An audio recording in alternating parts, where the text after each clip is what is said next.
أشهد أن لا إله إلا الله.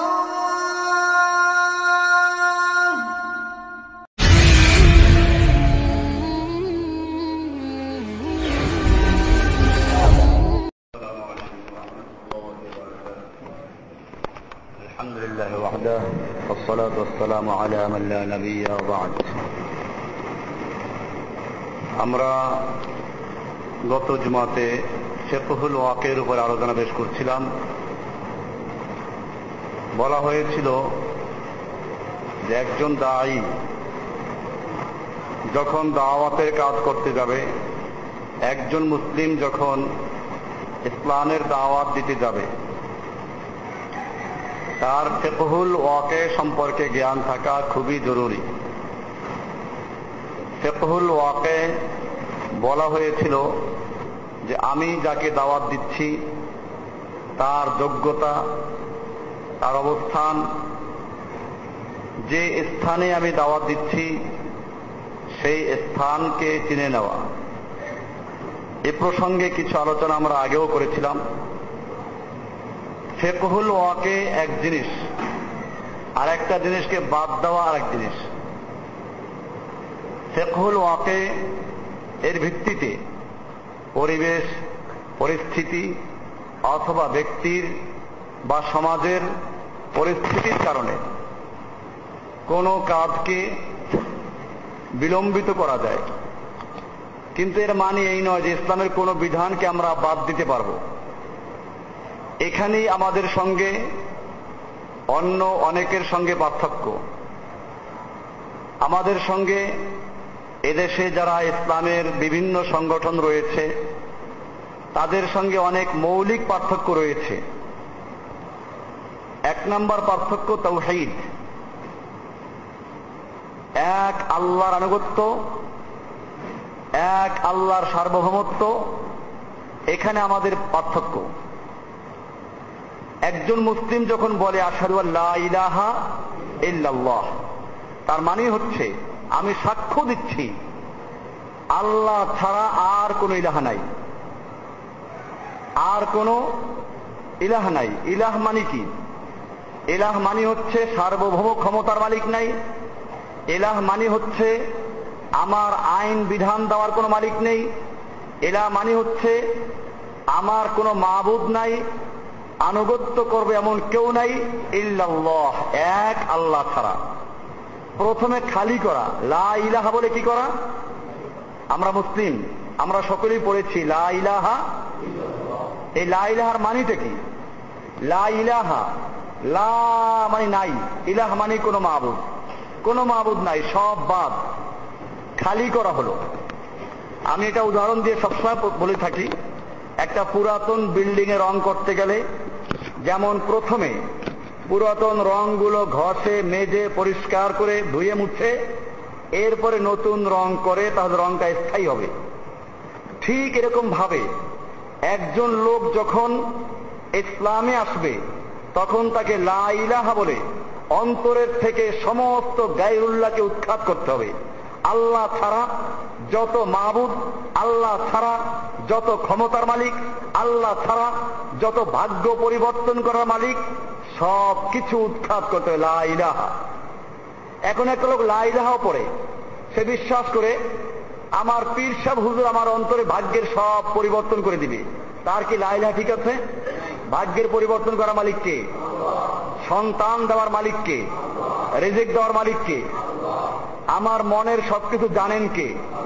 কেউ যদি বিশ্বাস করে যে আমার হুজুর একেবারে চক্ষু বন্ধ করলে আমার অন্তরে কি আছে সব দেখে, দুনিয়াতে কি আছে সব দেখে, আরশ কুরসি লৌহ কলম সবকিছু তার সামনে হাজির হয়ে যায়, এই আকীদা পোষণ করে যদি কোনো ব্যক্তি লা ইলাহা ইল্লাল্লাহ পড়ে, সে মুসলমান না মুশরিক? পরিষ্কার মুশরিক, মক্কার কাফেরদের মতো মুশরিক। আপনারা কি মনে করেছেন যে মক্কার কাফেররা আল্লাহ বিশ্বাস করতো না? আরে বেটা, মক্কার কুফফাররা খানায় কাবা নির্মাণ করেছে। আল্লাহর নবীর আব্বার নামটা কি? আব্দুল্লাহ। এরপরে বুঝো না যে আল্লাহকে তারা চিনত কিনা? নিজের সন্তানের নাম রাখে আব্দুল্লাহ, আল্লাহর গোলাম। সেই সমাজের লোকে আল্লাহ বিশ্বাস করত।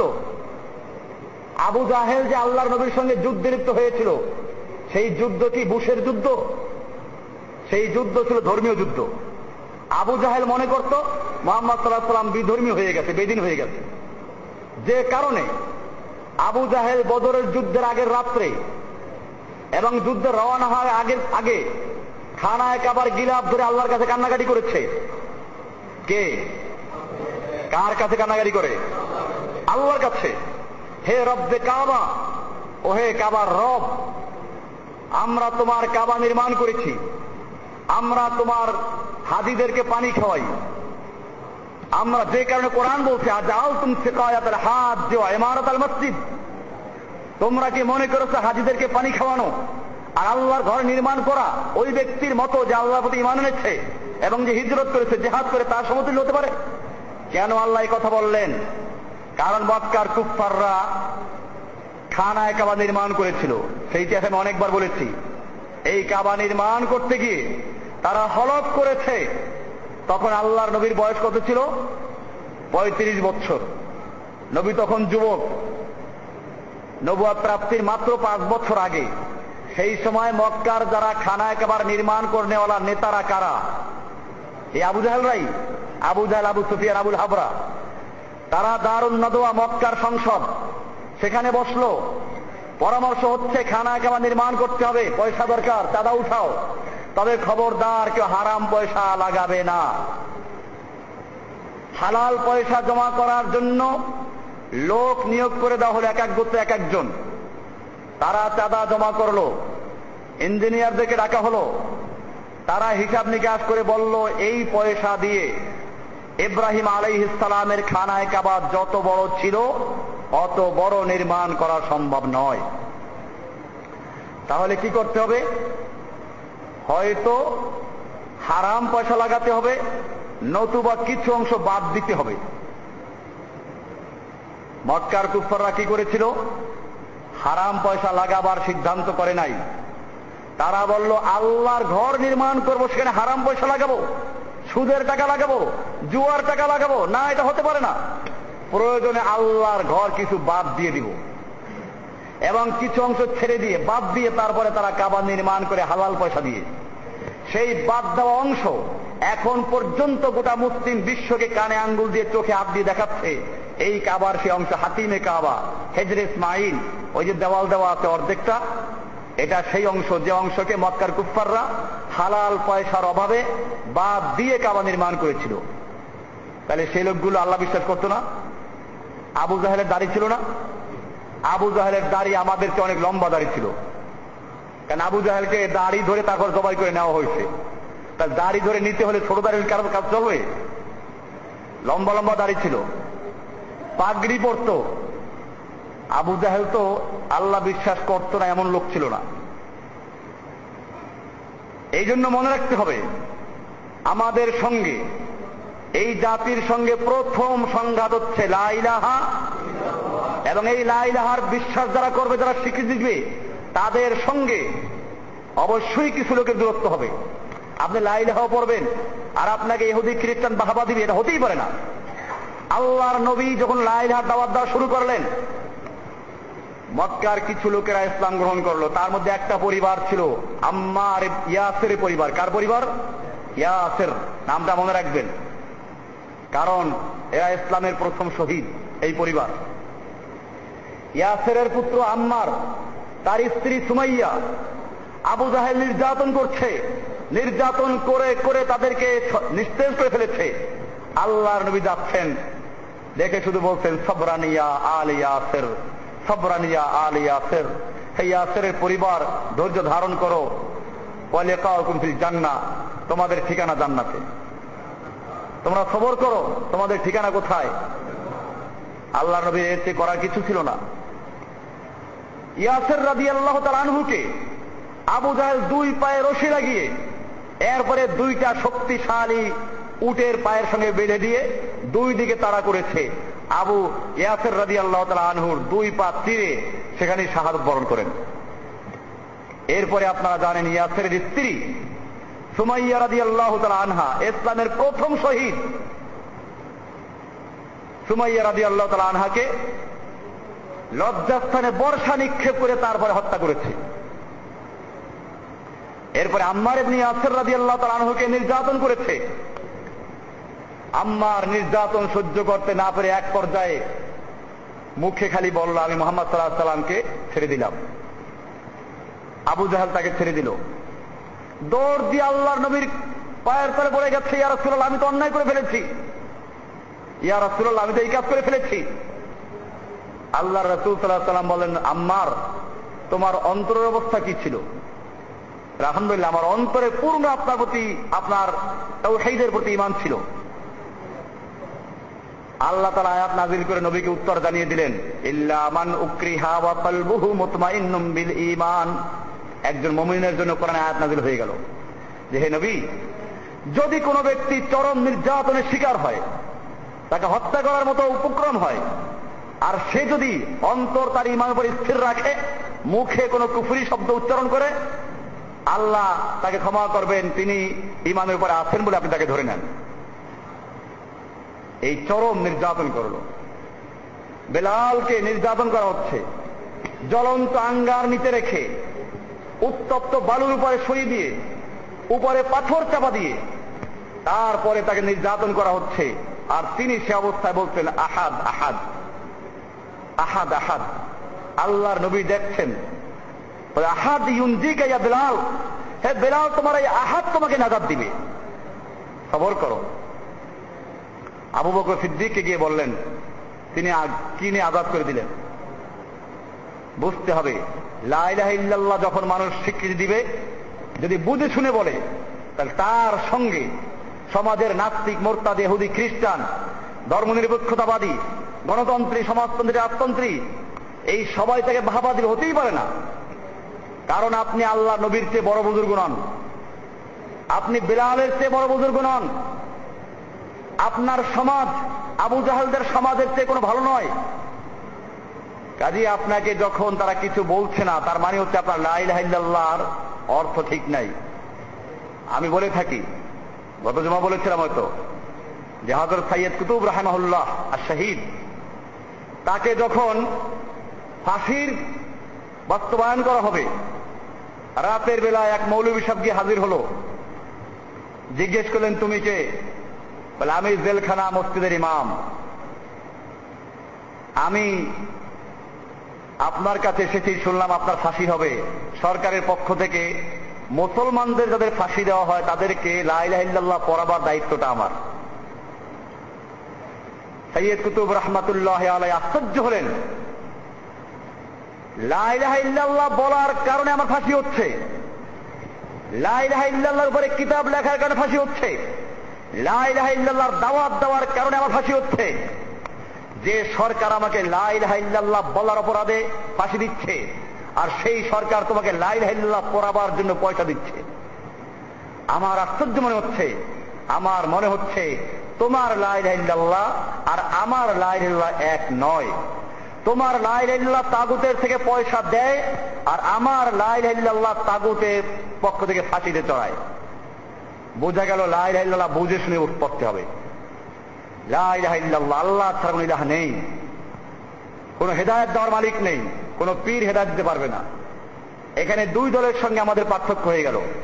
একদিকে যারা ধর্মনিরপেক্ষ, আল্লাহর সার্বভৌমত্বকে যারা অস্বীকার করে, আল্লাহর বিধানকে যারা অস্বীকার করে, আবার কিছু অংশে মানে কিছু অংশে মানে না, এদের থেকে আমরা আলাদা হয়ে গেলাম। লা ইলাহা, আমরা বিশ্বাস করি সার্বভৌম ক্ষমতা মালিককে, বিধান দেওয়ার মালিককে। আল্লাহর বিধানের সঙ্গে যেই সমস্ত আইনের সংঘর্ষ হবে, একজন মুসলিম আল্লাহর আইনকে মানবে, আল্লাহর আইনের সঙ্গে সাংঘর্ষিক যত আইন সব বাতিল করবে। এইটা যারা বিশ্বাস করে তারা মুসলিম, আর যারা এটা বিশ্বাস করবে না তারা কি নয়? মুসলিম নয়। লা ইলাহা ইল্লাল্লাহ যারা পড়বে তারা বিশ্বাস করবে মাজারে সিজদা করা যাবে না, মাজার দেওয়ার ক্ষমতা নেই, কোন পীরের ক্ষমতা নেই হেদায়েত দেওয়ার, পীরের ক্ষমতা নেই গায়েব জানার। এই বিশ্বাস যারা করে তারাও আমাদের থেকে আলাদা হয়ে গেল। এরপরে আমাদের মনে রাখতে হবে, অনেক ইসলামিক দল আছে, সেই দলগুলো লা ইলাহার দাওয়াত দেয়, ইসলাম কায়েম করতে চায়। তাদের সঙ্গে আমাদের পার্থক্য কোথায়? সেখানেও মনে রাখতে হবে, কুফুরি মতবাদ দিয়ে বা কুফরি তরিকায় ইসলাম কায়েম করার স্বপ্ন দেখা অসম্ভব। একদিকে আমি ঘোষণা করবো আলিয়াউমা আকমালতু লাকুম দীনাকুম, ইসলাম একটা পরিপূর্ণ দিন, আর একদিকে সেই দিন কায়েম করার জন্য ইহুদি খ্রিস্টানদের আবিষ্কৃত গণতান্ত্রিক পদ্ধতি অবলম্বন করবে, এটা হতে পারে না। কাজে এই কারণে আমাদের থেকে অনেক আলাদা হয়ে গেছে, আমরা তাদের থেকে পৃথক। এরপরে যারা আবার দিন কায়েমের জন্য আল্লাহ রসুলের পদ্ধতি অবলম্বন করতে চায়, তাদের মধ্যেও অনেকে বলে যে এই মুহূর্তে আমাদের কোনো শক্তি নাই, কেমনে কি করব, রাসূলের পদ্ধতি অনুসরণ করতে গেলে আমাদের কি আছে। আমরা তাদেরকে বলতে চাই ফিকহুল ওয়াকে এই জন্য আছে, ফিকহুল ওয়াকে আমরা দিনকে পূর্ণাঙ্গ মনে করি, বিশ্বাস করব যে দিনের মধ্যে সালাত আছে, সিয়াম আছে, হজ আছে, যাকাত আছে, সব বিশ্বাস করতে হবে। হ্যাঁ, প্রস্তুতির জন্য কোন জিনিসকে আমি বাস্তবায়ন করতে পারছি না, আমাকে প্রশিক্ষণ নিতে তৈরি হতে হবে। কিন্তু আমি বলবো যে এটা বাদ, এটা এখন রোহিত আমি মক্কার জীবনে ফিরে গেছি।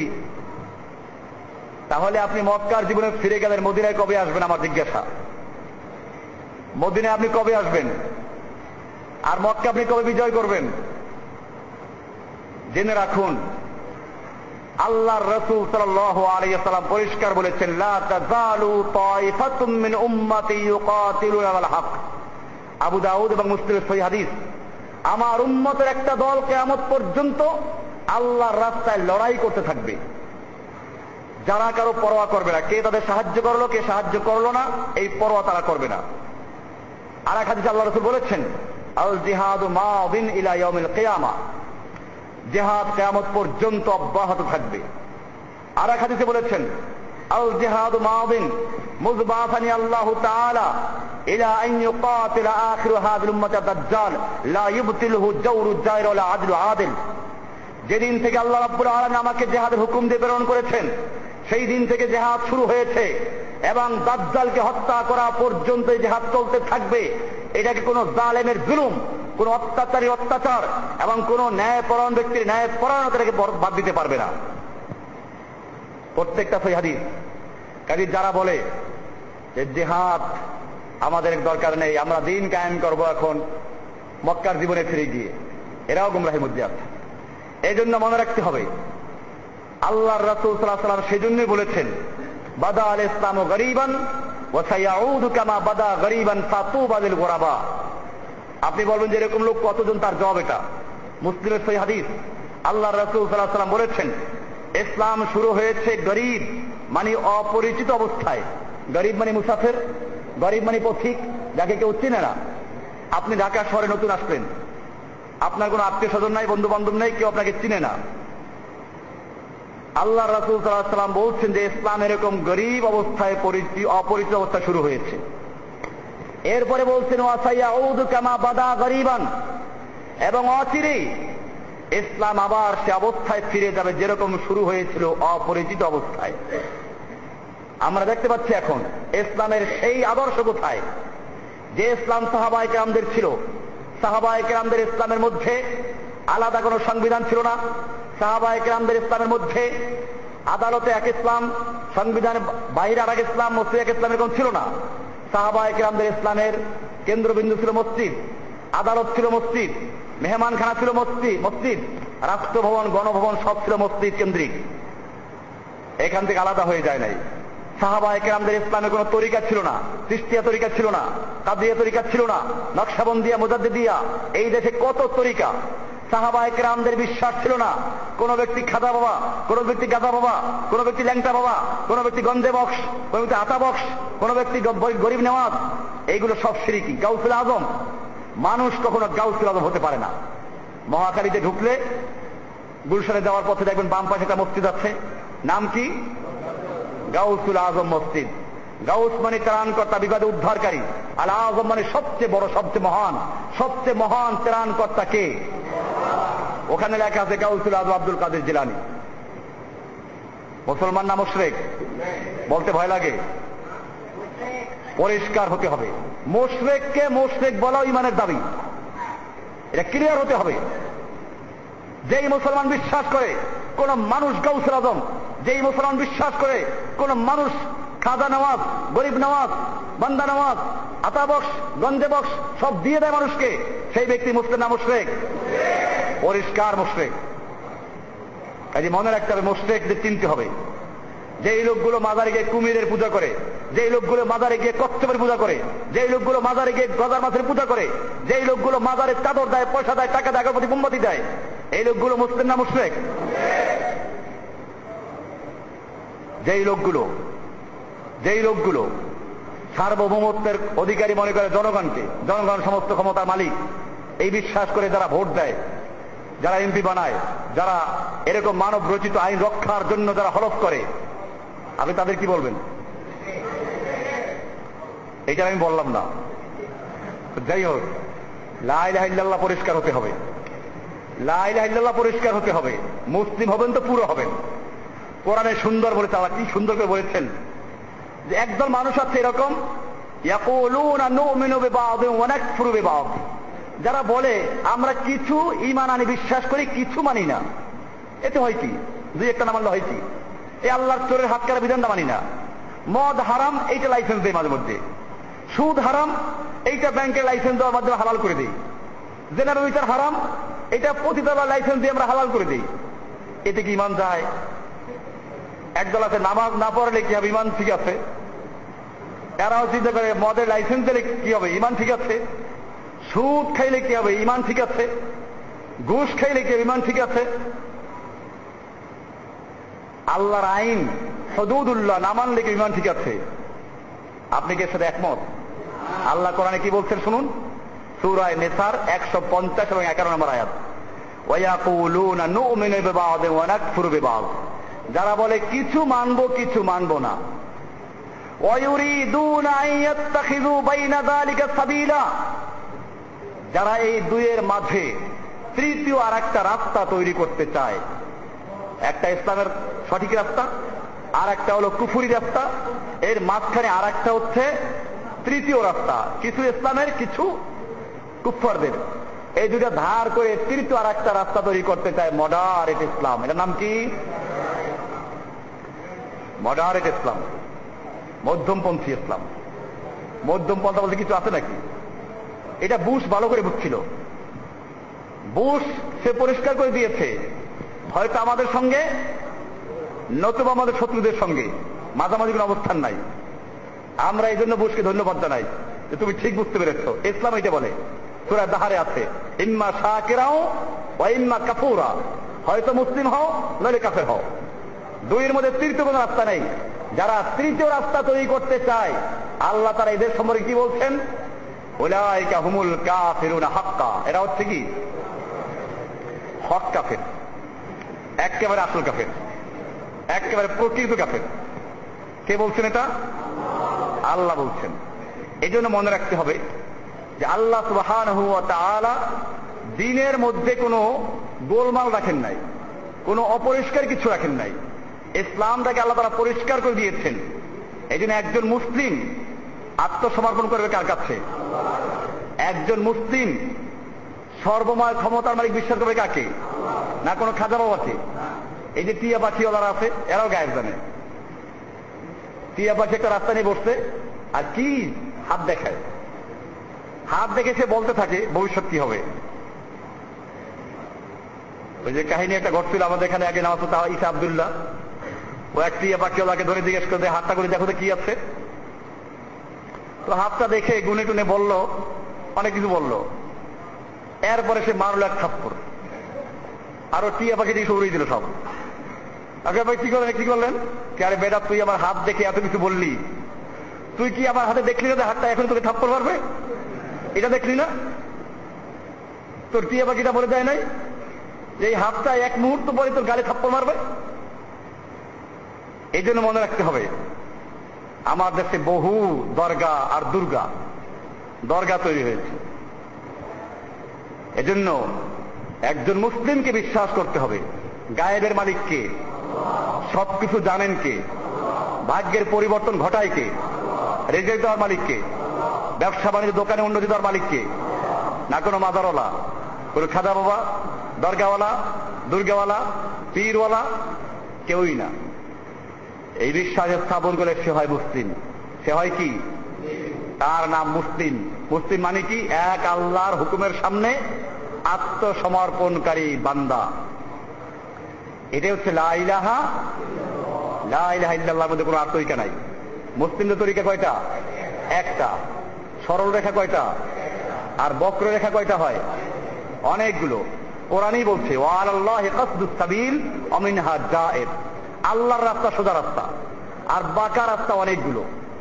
আল্লাহর রাসূল সাল্লাল্লাহু আলাইহি ওয়াসাল্লাম একটা সোজা দাগ দিলেন, এরপরে ডানে বামে অনেকগুলো দাগ দিলেন, দিয়ে মাঝখানে দাগে হাত রেখে বললেন হাযা সাবিলুল্লাহ। এই মাঝখানে সোজা দাগটা হচ্ছে কার রাস্তা?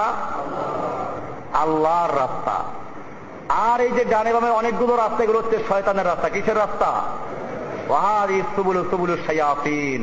এই যে ডানে বামের রাস্তাগুলো, এগুলো কিসের রাস্তা? আলা কুল্লি সাবিলিন মিনহা শাইতান। এই রাস্তাগুলোর প্রত্যেকটা রাস্তায় এক একটা শয়তান বসে আছে। কি বসে আছে? প্রত্যেকটা রাস্তার মুখে এক একটা শয়তান বসে আছে। যখনই কোনো ব্যক্তি সিরাতে মুস্তাকিমে চলতে চায়, সোজা রাস্তায় চলতে চায়, তখন শয়তান ডাক দেয় এই রাস্তায় ঢুকো, এই রাস্তায় ঢুকো, এই তরিকায় ঢুকো, এই তরিকায় ঢুকো। সাহাবীদের তরিকা ছিল কয়টা? তাবেঈনদের তরিকা ছিল কয়টা?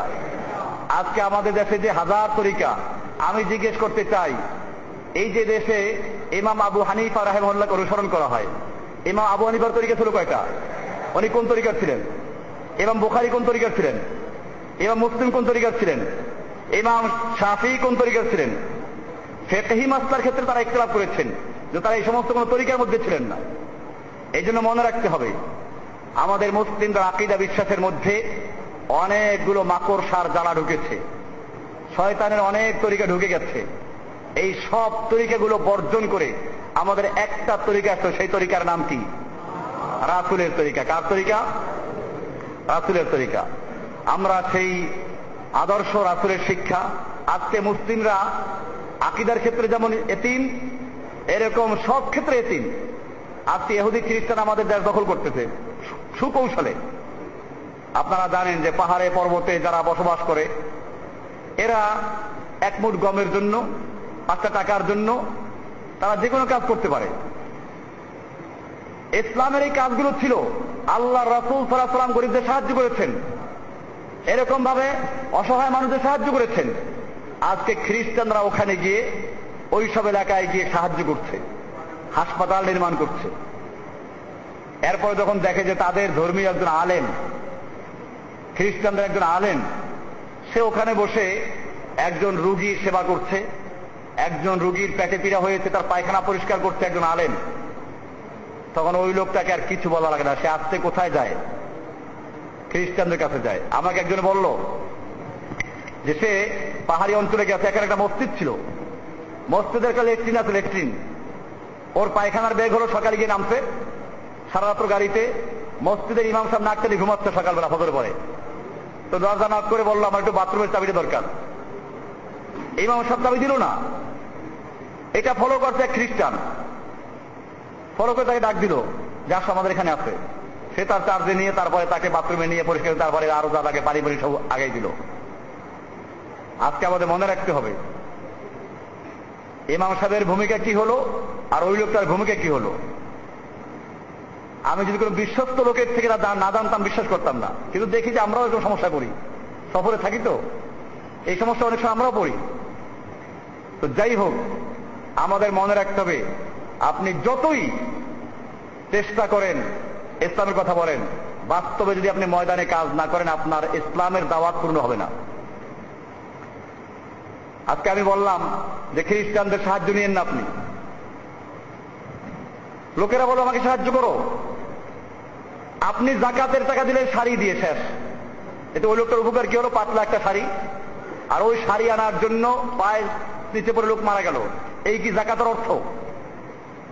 আমি এটা এভাবে বলি, একটা কুয়ার পানি নষ্ট, দূষিত পানি, আপনি এখানে দাঁড়িয়ে বললেন যে পানি দূষিত, কেউ খাইবে না। তৃষ্ণার্ত লোকেরা কাতর হয়ে এসে পানি পান করার চেষ্টা করছে। আপনাকে বললো ঠিক আছে পরিষ্কার পানি দাও, আমরা এটা খাবো না। আপনি বলেন পরিষ্কার পানি দেওয়ার ব্যবস্থা নেই, তবে এইটা খেও না। তখন লোকদের সংখ্যা আরো আস্তে আস্তে ভারী হতে লাগলো। শেষ পর্যন্ত ওরা দেখে যে পানির তৃষ্ণায় কলিজা শুকিয়ে যাচ্ছে, ওরা ওই লোকটাকে লাথি মেরে ফেলে দিয়ে দূষিত পানি পান করবে। এদেশে যখন গ্রামে গঞ্জে পাহাড়ে পর্বতে এদের কাছে আমরা যাকাত ভিত্তিক অর্থ ব্যবস্থা চালু করে এদের সাহায্যের জন্য এগিয়ে যাচ্ছি না, এদের কাছে দাওয়াত নিয়ে যাচ্ছি না, ওরা তখন খ্রিস্টানদেরকে পায়, এনজিওদেরকে পায়, ওদের সাহায্য নিয়ে আস্তে আস্তে খ্রিস্টান হচ্ছে। আমি দেখেছি গারো পাহাড় অঞ্চলে গিয়েছিলাম মোমিন সাহিদ, সেখানে ওরা বলল, কিছু লোকেরা বলল যে এই গারোদের আগে শরীর থেকে গন্ধ আসতো, তারা ফেরাফেরা কাপড় পরিধান করত, তারা হেঁটে চলতো, এখন তাদের গায়ে থেকে সেন্টের ঘ্রাণ আসে, তারা এখন দামি দামি শাড়ি পরে, ওরা এখন মেয়েরা হুন্ডা চালায়। কোথেকে পেল? এনজিও খ্রিস্টান ওদেরকে সাহায্য করছে এভাবে। উদ্দেশ্য একটাই, ইন্দোনেশিয়ায় যেরকম ভাবে পূর্ব তিমুরকে টার্গেট করে তারা কাজ করেছে, ঠিক তেমনি ভাবে বাংলাদেশকেও তারা টার্গেট করে কাজ করছে। ইন্দোনেশিয়ার পূর্ব তিমুর মুসলমানদের দেশ, সেখানে আপনারা জানেন তারা খ্রিস্টান রাজ্য বানিয়েছে এবং সেই খ্রিস্টানদের পতাকা উড্ডীন করেছে, সেখানে স্বাধীনতা ঘোষণা করেছে একজন মুসলমান নামধারী জাতিসংঘের মহাসচিব, নামটি কোফি আন্নান। এরকম ভাবে বাংলাদেশকেও টার্গেট করা আছে। আজকে যে বাংলাদেশকে প্রস্তাব করা হচ্ছে, এটা সরকারকে বিপদে ফেলা। কারণ একদিকে তুমি কোথায় যাইবা? যদি সরকার এদের দাবি মেনে সাহায্য এখানে সৈন্য পাঠায়, জনগণ এদের বিরুদ্ধে যাবে, এটা ওরা ভালো করেই জানে। ওরা বাংলাদেশকে চিনে না এমন কথা নয়, কিন্তু বাংলাদেশকে চিনে, এদেশের মানুষ ঈমান জানে। আজকে তো আমি মনে করি 3 লক্ষ মসজিদের মেম্বার থেকে এর বিরুদ্ধে বক্তৃতা হয়েছে, জানি না কি হয়েছে, হওয়া উচিত। তো 3 লক্ষ মসজিদ থেকে আজকে এর বিরুদ্ধে বক্তব্য হবে বা হয়েছে। এরকম ভাবে 3 লক্ষ মসজিদের থেকে মুসল্লিরা এটা উদ্বুদ্ধ হয়েছে। এরপরে যদি এরকম সিদ্ধান্ত হয় তাহলে রাজপথে মানুষ আন্দোলন করবে, ওরা ভালো করেই জানে। সেই সুযোগে আবার এদেশের বিরোধী পার্টি যারা তারা একত্র হবে, কারণ আন্দোলন তো সবাই চায়। তখন দেখবেন যে মার্শাল এদেশের ওই যে খুচরা যে দলগুলো আছে, ওই বিএনপি বলেন, অমুক বলেন, সবাই সে কি করবে, এটা বাতাস দিবে। এরকম একটা গন্ডগোল শুরু হবে। সেই গন্ডগোল শুরু হয়ে তারপরে মারামারি করবে নিজেরা, তখন ওরা আসবে আমরা তোমাদের সাহায্য করবো, আমাদের সৈন্য দিয়ে সাহায্য করবো। মূলত এইভাবে ঢোকার জন্য একটা রাস্তা পরিষ্কার করা। আর যদি বাংলাদেশ সরকার সৈন্য না পাঠায় কি হবে? তাহলে সরকারকে ওরা তালিকা তৈরি করলো যে আমাদের সাথে না, আমাদের বাইরে। এরপরে আস্তে আস্তে সুদূর প্রসারী পরিকল্পনা এদের বিরুদ্ধে, এই দেশের বিরুদ্ধে চক্রান্ত চলবে। এরপরে আমাদের মনে রাখতে হবে যে ইহুদি খ্রিস্টানরা যুগে যুগে চক্রান্ত করেছে, আল্লাহ তাআলা ওদের চক্রান্তকে মাকড়সার জালের মতো ভেঙে দিয়েছে। মুসলমানদের একটা কাজ করতে হবে, তা হচ্ছে ইসলামের উপরে পূর্ণভাবে তাদের ফিরে আসতে হবে, ইসলামের সঠিক শিক্ষা অর্জন করতে হবে, ইসলামের যে কাজগুলো সেগুলো করতে হবে। সেই কাজগুলো যদি আমরা করতে পারি, আকীদা রাখতে পারি, তাহলে ইনশাআল্লাহ যে আল্লাহ তাআলা বদরের যুদ্ধে আল্লাহর নবীকে সাহায্য করেছেন, সে আল্লাহ এখনো জীবিত আছেন কিনা? যে আল্লাহ তাআলা হুনাইনের যুদ্ধে আল্লাহর নবীকে সাহায্য করেছেন, সে আল্লাহ জীবিত আছেন কিনা? যে আল্লাহ তাআলা যুগে যুগে ইসলামকে সাহায্য করেছেন, সে আল্লাহ জীবিত আছেন না? ইনশাআল্লাহ যিনি সাহায্য করবেন। আমাদের মনে রাখতে হবে সেজন্য এলেম অর্জন করতে হবে। সে এলেমটা হবে তাওহীদ ভিত্তিক। কি ভিত্তিক? তাওহীদ ভিত্তিক। শিরক বিদআত মুক্ত হতে হবে। সেই এলেমের মধ্যে কোনো খাজা বাবা, গাজা বাবা, পীর বাবা, ল্যাংটা বাবার কোনো মিশ্রণ থাকতে পারবে না। স্বচ্ছ পরিষ্কার ঈমান অর্জন করতে হবে। এরপরে ইসলামের যে বিধানগুলো সেগুলো বাস্তবায়ন করতে হবে। তো যাই বলছিলাম, আমরা এই জন্যই ফিকহুল ওয়াকে, এই ফিকহুল ওয়াকে সম্পর্কে আলোচনা পেশ করছিলাম। তো আজকে অনেক বিষয় এসে গেছে, আগে অল্প কিছু আলোচনা করে কিতাব থেকে, এরপরে ইনশাআল্লাহ আপনাদের ছুটি দেওয়া হবে। ফিকহুল ওয়াকে বলা হয়েছিল যে কাজ করতে গিয়ে মানুষের অবস্থা, সময়ের দিকে লক্ষ্য রাখা, এরকম ভাবে যে পরিবেশে আমি দাওয়াতের কাজ করছি তাদের দিকে লক্ষ্য রাখা, এই বিষয়টাকেই বলা হয় ফিকহুল ওয়াকে, মানে বাস্তবতা উপলব্ধি করা। এখানে আমরা দেখতে পাচ্ছি কানান নবী সাল্লাল্লাহু আলাইহি ওয়াসাল্লাম ইউআসিরু কওমান ফি বাযিল গানাইম। আল্লাহর রাসূল সাল্লাল্লাহু আলাইহি ওয়াসাল্লাম যখন গনিমতের মাল ভাগ করতেন, তখন কিছু লোকদেরকে গনিমতের মালের অংশ দিতেন। কেন? তালিফান লিকুলুবিহিম, ওদের চিত্তাকর্ষণের জন্য, মানে ওদেরকে ইসলামের দিকে আকৃষ্ট করার জন্য। কিছু কাফেররাও ছিল, এদেরকে গনিমতের মালের থেকে একটা অংশ দিতেন। আও জবরান লি মুসিবাতিহিম, অথবা তারা যে ক্ষতিগ্রস্ত হয়েছে সে ক্ষতির থেকে ক্ষতিপূরণ দেওয়ার জন্য। ওয়া ইয়াকিলুল আখিরিনা ইলা ঈমানিহিম, কিছু লোকদেরকে যারা একেবারে ত্যাগী এদের দিতেন না। কেন? আল্লাহ রাসূল সাল্লাল্লাহু আলাইহি ওয়াসাল্লাম এটা খেয়াল করতেন যে লোকটাকে দেওয়া হচ্ছে সে নওমুসলিম, নতুন ইসলাম এসছে। ফারুব্বা শাখসিন হাদিস আহাদিন বিল ইসলাম, অনেক ব্যক্তি এরকম আছে যে নতুন ইসলাম এসেছে, ইউতি মিনাল গানাইম, তাকে আল্লাহ রাসূল সাল্লাল্লাহু আলাইহি ওয়াসাল্লাম গনিমতের মাল দিতেন। ফায়াজিদুহুল আতা ঈমানান ওয়া ওয়ালাআন লিহাদাদ দ্বীন, এতে তার ইসলামের প্রতি আকর্ষণ বাড়ত এবং মুমিনদের প্রতি তার আস্থা বাড়ত এবং এই দ্বীনের প্রতি সে অবিচল থাকার জন্য সে আস্তে আস্তে আগাত। তাসিরান ফি কওমি খাসাতান, এবং এর মাধ্যমে তার কওমের কাছে সে যেখান থেকে ইসলাম গ্রহণ করেছে তাদের মধ্যে সে গিয়ে বলতো যে দেখো ইসলামে গেলে পরে আমাদেরকে এভাবে সাহায্য করে। এইভাবে আল্লাহ রাসূল সাল্লাল্লাহু আলাইহি ওয়াসাল্লাম কিছু লোকদেরকে সাহায্য বেশি করতেন। আর যদি তাকে সাহায্য না করা হতো, ওয়াইল্লাম নুতিহি আন্না আলাইহি শাইতান, আর তাকে না দিলে পরে শয়তান তাদেরকে সাহায্য করতো আমাদের বিরুদ্ধে, মানে তারা ইসলাম থেকে সরে যাবে, যেটা হচ্ছে এখন এই পাহাড়ি অঞ্চলে বিভিন্ন উপজাতি, বিভিন্ন মুসলিম যারা অশিক্ষিত পাহাড়ি অঞ্চলে থাকে, এই গরিবদের মধ্যে যেটা হচ্ছে যে তাদেরকে যদি এভাবে সাহায্য করা হতো তারা হয়তো ইসলামের দিকে আকৃষ্ট হতো। অরুব্বা শাখসিন রাসিখিন ফিল ঈমান, আর অনেক লোক আছে এরকম যারা ইসলামে খুবই অটল, অমিনাস সাবিকিন আল-আউয়ালিন, এবং তারা প্রথম থেকে ত্যাগী ইসলামের ভিতরে আছে। লা ইয়াদুররুহু আতা মিনাল গানাইম আম লাম ইউতা, এদেরকে গনিমতের মাল দেওয়া হলো কি হলো না এদিকে তারা কোনো পরোয়া করত না। আল্লাহ রাসূল সাল্লাল্লাহু আলাইহি ওয়াসাল্লাম তাদেরকে দিতেন না। এমন একটা ঘটনা ঘটল হাদিসে, যেটা বলা আছে আন আনাস ইবনে মালিক আন্না নাসাম মিনাল আনসার ক্বালু লিরাসূলিল্লাহি সাল্লাল্লাহু আলাইহি ওয়াসাল্লাম হিনা আফা আল্লাহু আলা রাসূলিহি মিন আমওয়ালি হাওয়াজিন, যে যখন হাওয়াজিন হুনাইনের যুদ্ধে আল্লাহ রাসূলকে আল্লাহ তাআলা অনেক গনিমতের মাল দিলেন, সেই মাল বন্টনের ক্ষেত্রে আল্লাহ তাআলা আল্লাহ রাসূল সাল্লাল্লাহু আলাইহি ওয়াসাল্লাম বন্টন করতে গিয়ে মক্কার কিছু কুরাইশের কিছু লোকদেরকে দিলেন। মা আফা আফা তাফিকা ইউতি রিজালান মিন কুরাইশিন, কুরাইশের কিছু লোকদেরকে, কুরাইশ বংশের মক্কার কিছু লোকদেরকে দিতে লাগলেন। আল মিয়াতা মিনাল ইবিল, 100 উট দিতে আরম্ভ করলেন, 100 উট। ফাকালু, মদিনার আনসারী সাহাবীরা দেখেন যে আমাদেরকে কি দিবে, সবই তো দেওয়া হচ্ছে। ওনারা বললেন ইয়াগফিরুল্লাহু লিরাসূলিল্লাহি সাল্লাল্লাহু আলাইহি ওয়াসাল্লাম, আল্লাহ তাআলা তার রাসূলকে ক্ষমা করে দিন। ইউতি কুরাইশান, আমাদেরকে দিচ্ছে না, অথচ কুরাইশদেরকে দিচ্ছে। ওয়ায়াদাউনা, আমাদেরকে দিচ্ছে না। ওয়াসুয়ুফুনা তাকতুরু মিন দিমাইহিম, অথচ আমাদের তরবারিগুলোর থেকে এখনো ওদের রক্ত ঝরছে। কারণ মক্কা বিজয় হলো কয়েকদিন আগে, এরপরে এই যুদ্ধটা হয়েছিল কয়েকদিন পরেই। তো ওদের রক্তে আমাদের তরবারি এখনো ভেজা, আর আমাদেরকে না দিয়ে ওদেরকে দিচ্ছেন। আল্লাহ রাসূল সাল্লাল্লাহু আলাইহি ওয়াসাল্লাম কি বললেন? ইন্নী লা উতি আর রাজুলা, সাহাবীদের এই কথাগুলো, আনসারীদের এই কথাগুলো আল্লাহ রাসূলের কানে আসলো। তিনি বলেন দেখো, আমি অনেক সময় একজনকে দেই, অথচ ওয়াগাইরু আহাব্বু ইলাইয়া মিনহু, আমার কাছে তার চেয়ে যাকে দেই নাই সে আমার কাছে অনেক প্রিয়, বেশি প্রিয়। কেন তাকে দিচ্ছি? মাখাফাতা আন ইয়াকুব্বাহুল্লাহু ফিন্নার, এই ভয়ে যে আল্লাহ তাআলা তাকে উল্টা জাহান্নামে নিক্ষেপ না করে। এই হাদিসটা বুখারীতে আছে, মুসলিমে আছে। বুখারীতে 2914 নম্বর হাদিস, মুসলিমে 2214 নম্বর হাদিস। এভাবে আল্লাহ রাসূল সাল্লাল্লাহু আলাইহি ওয়াসাল্লাম বললেন যে আমি এভাবে কিছু লোককে দেই, কিছু লোককে দেই না। আল্লাহ রাসূল জমা করলেন, ফাকাল ইন্না কুরাইশান হাদিসু আহাদিন বিজাহিলিয়াতিন ওয়া মুসিবাতিন, যে কুরাইশরা নতুন ইসলাম গ্রহণ করেছে, ওরা এই কয়েকদিন আগে জাহিলিয়াতের মধ্যে ছিল, তারা বিপদগ্রস্ত। ওয়া ইন্নী আরাদতু নুজবিরাহুম ওয়া আতাআল্লাফাহুম, আমি চাচ্ছি তাদেরকে এই ক্ষতিপূরণটা দিতে এবং তাদেরকে ইসলামের দিকে আরো আকৃষ্ট করতে।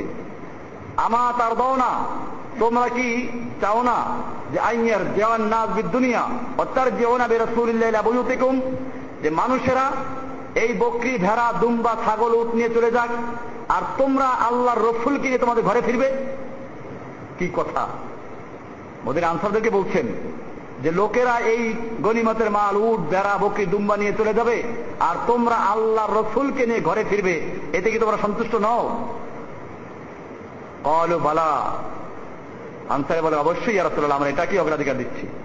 এরপর আল্লাহ রাসূল বললেন, ক্বালু লাউ সালাকান নাসু ওয়াদিয়ান, যদি গোটা পৃথিবীর মানুষ একটা রাস্তা ধরে, ওয়া সালাকাতিল আনসারু শাবান, আর মদিনার আনসার তোমরা আরেকটা রাস্তায় চলো, লা সালাকতু ওয়াদিয়াল আনসার আও শাবাল আনসার, তাহলে আমি আনসাররা যে রাস্তায় চলবে সেই রাস্তা গ্রহণ করব।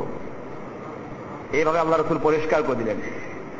এই জন্য এই হাদিস থেকে পরিষ্কার হলো যে আল্লাহ রাসূল সাল্লাল্লাহু আলাইহি ওয়াসাল্লাম এখানে লোকদেরকে খেয়াল করতেন যে কে কোন স্তরের লোক। এরকম সামনে আরো কিছু আসবে যে আল্লাহ রাসূল সাল্লাল্লাহু আলাইহি ওয়াসাল্লাম মানুষের আকল এবং জ্ঞান বুঝে তারপরে তাদেরকে ইলম বিতরণ করতেন। তো আমরা সেই বিষয়গুলো ইনশাআল্লাহ দাওয়াতের ক্ষেত্রে কাজগুলো করব। আর নিয়মিত আমরা শুক্রবার দিনটাকে এই ক্লাস, আমি ইনশাআল্লাহ এখানে আরো অনেক গুরুত্বপূর্ণ ক্লাস করার ইচ্ছা করছি, যেহেতু এটা প্রাথমিক। এই জন্য আমরা ইনশাআল্লাহ উসুলে তাকফির, উসুলে কাওয়াইদুল ঈমান এগুলো এখানে আলোচনা করার ইচ্ছা আছে। তো ঠিক মতো থাকলে আপনারা ইনশাআল্লাহ অনেক ইলম অর্জন করতে পারবেন। আল্লাহ সুবহানাহু ওয়া তাআলা আমাদের সকলকে বিষয়গুলিকে বুঝার এবং আমল করার তৌফিক দান করেন।